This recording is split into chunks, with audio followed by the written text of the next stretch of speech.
এখানে হবে শাক ভাজা, লাল শাক আর বেতো শাক ভাজা। তো আমি কাঠের উনুনে করছি। তো কড়া গরম করে তেল দিয়ে পেঁয়াজ দিয়ে দিয়েছি। আলিশা এখন বসে পেঁয়াজটাকে লাল করছে। পেঁয়াজটা যতক্ষণ না লাল হচ্ছে ততক্ষণ আমি ওদিকে শাকটা রেডি করে দেব। এরপরে আমার কড়াটা গরম হয়ে গেছে, আমি কড়ার মধ্যে এবারে শাকগুলো দিয়ে দেব। শুনতেই পাচ্ছেন বন্ধুরা, আলিশা এখন বলছে, একটু বলতে চাইছে, ওই জন্য ওই বলছে। আর শাক দিয়ে দিচ্ছে কড়াইতে। শাক দিয়ে সামান্য পরিমাণ লবণ দিয়ে দাও, সামান্য পরিমাণ লবণ দিয়ে দাও, দিয়ে শাকটাকে একটু নাড়াচাড়া করে নাও। আমি দিয়ে দিচ্ছি মা, আমি পাই ভাই। হ্যাঁ থাক, আর দিও না। তো কড়াইতে তেল গরম হয়ে গেছে, আলিশা শাক দিয়ে সামান্য পরিমাণ লবণ দিয়ে দিয়েছে। এবারে কিছুক্ষণ নাড়াচাড়া করতে থাকবে। শাকটা একটু সিদ্ধ হয়ে গেলে তারপরে দিয়ে দেব তার মধ্যে লাল শাক। লাল শাকটাও এদিকে ধুয়ে রাখা আছে। আজকে আমরা বেতো শাক আর লাল শাক একসঙ্গে ভাজা করব।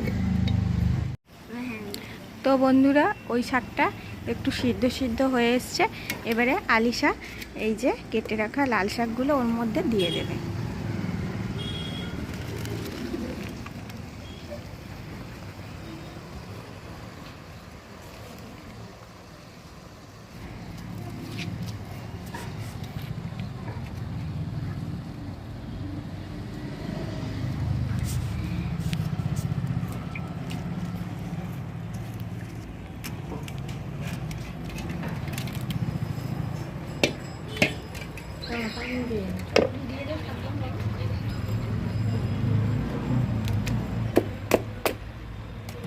এবার আলিশা একটু নাড়াচাড়া করে দেবে।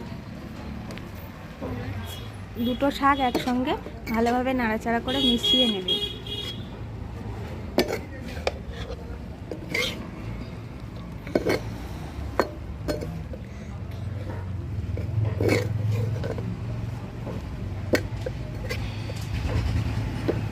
দেখছেন বন্ধুরা কি সুন্দর করে আলিশা শাকটা একসঙ্গে মিশিয়ে নিচ্ছে। তো আলিশার জিদের জন্যই আলিশা আজকে এই কাঠের উনুনে রান্না করছে। আলিশা কিন্তু আগে কোনোদিনও এটা করেনি। আজকে খুব জিদ করছে বলে আমি দিয়েছি। তো সঙ্গে আমিও আছি, যাতে ওর হাত টাতগুলো না পুড়ে যায় সেদিকে খেয়াল রাখতে হবে। কিন্তু বাচ্চাদের এটা আপনারা দেবেন না। তো বন্ধুরা, শাকটা সিদ্ধ হয়ে গেছে। এবারে আলিশা এর মধ্যে মশলাগুলো দিয়ে দেবে। তো চলো দেখে দিই কি কি মশলা আছে। এর মধ্যে আছে হচ্ছে শুকনো লঙ্কা, তারপরে আছে ধনে জিরের গুঁড়ো, আদা রসুন বাটা, লঙ্কার গুঁড়ো আর হলুদ গুঁড়ো। শুকনো লঙ্কাটা বন্ধুরা আমি লাস্টেই দিয়েছি, যেহেতু আলিশা খাবে। লাস্টে দিলে অতটা ঝাল হবে না। তো আলিশা কীভাবে মশলাটা দিচ্ছে দেখে নিই।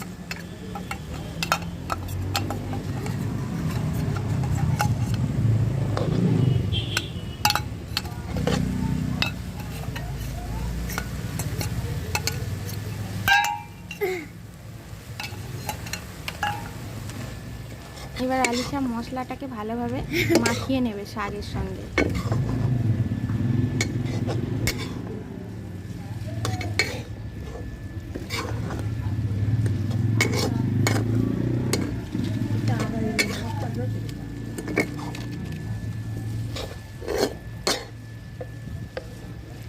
শাকটা ভাজা ভাজা হয়েই এসছে, আর অল্প একটু হলে শাকটা আমাদের কমপ্লিট হয়ে যাবে।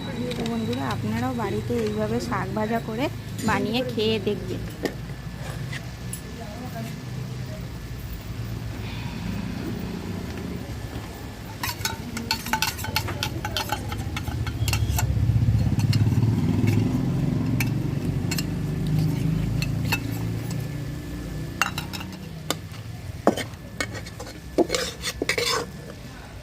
আলিশা কিন্তু ভালোই খুন্তি নাড়তে পারে। আলিশা আগে কোনোদিন খুন্তি নাড়েনি, আজকে খুন্তি নাড়ছে নিজের জন্য।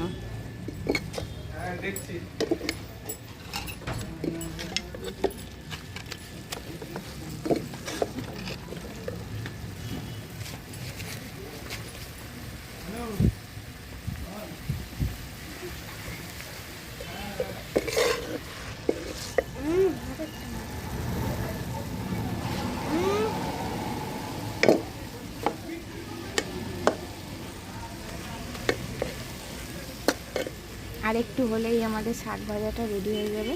আপনারাও এইভাবে বাড়িতে শাক ভাজা করে খেয়ে দেখবেন কেমন লাগে। খেয়ে দেখে আমাদের কমেন্ট করে জানাবেন। আমাদের এই শাক ভাজাটা ভালো লাগলে এই চ্যানেলটাকে লাইক এবং সাবস্ক্রাইব করে দেবেন।